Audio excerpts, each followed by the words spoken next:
I'm Renella Hernandez, and I'm at the Future Blockchain Summit. Sitting next to me here, we have Mel, who is the CEO of Token.com. How's it going? Good, thank you. Hello, everyone. Hi, Renella. Yeah, it's a crazy first day here, and lots of projects exhibiting, and we're gonna talk a little bit about what we're doing. For sure, but first, just wanted to check, what do you expect from the Future Blockchain Summit? Why did you come out here this week? So, we are building something so exciting, Ornella. We are building something that is potentially going to be one of the next narratives in the industry, and we are here to show the world. Tell me about it. What are you building? Yeah, so we're building Token.com. Token.com is born out of my frustration for 10 years now, seeing that our industry hasn't improved much the mass market experience for people out there, right? Like when 10 years ago, crypto was like a list of coins with data next to it, it still is today. And it kills me when I see my 19-year-old cousin and my grandma who are all so excited about crypto because I work in it and because there's all the hype always, right? And they download Coinbase and whichever other exchange, and they're just stunned by this wall of data. And they just don't know what to do. And Coinbase doesn't help them.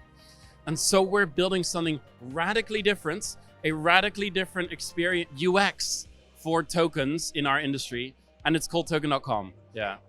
So how do you envision then people using Token.com on a daily basis, if that's what your frustration is, not being able to use more Web3 elements on a daily basis, right? That's a great question. So the problem with tokens today is there's too high of a barrier to entry, right? To decide which token to invest in, that is a week-long project commitment, right? You got to do your own research, you got to read white papers, you got to join telegrams and discords and all this stuff. It doesn't work. So when we set out to build Token.com, we started about 18 months ago. The first product rule that we gave our team was that we want to make tokens snackable. What does that mean? Yes, so to us, snackable is that you can understand the essence of a token in under 1 minute. So from that basis, and kind of from my childhood, we designed these cards. We call them token cards. We designed these cards, which are based almost on like Pokemon cards, really, right? So imagine if tokens were as simple to understand in under a minute, and all the essential information you need is on like a card, and you just scroll from one to the next, right? So like it's almost like a TikTok style interface where users go from one token to the next. The internet's slow in here. But you're still buying them like you would on any other exchange. It's just the user interface that's different, correct? That's right. So we are offering a far better experience for discovering and buying tokens. So fundamentally, it's personalized. So just like when you open YouTube or when you open Twitter, right, X, we both see very different videos and posts, right? Because it's, of all the videos on YouTube, YouTube's job is just to show you the handful that might be super relevant to you. Well, we're doing. I love that though. We're doing the same for tokens. Yes, that is the magic, right? We're doing the same for tokens. So when you open your Token.com app, your feed will consist of the tokens that our system thinks you are most likely to be compelled by. But there's thousands and thousands of tokens and altcoins out there. So, I mean, out of all of them, are you saying that some are better than others? Or how do you kind of distinguish between them?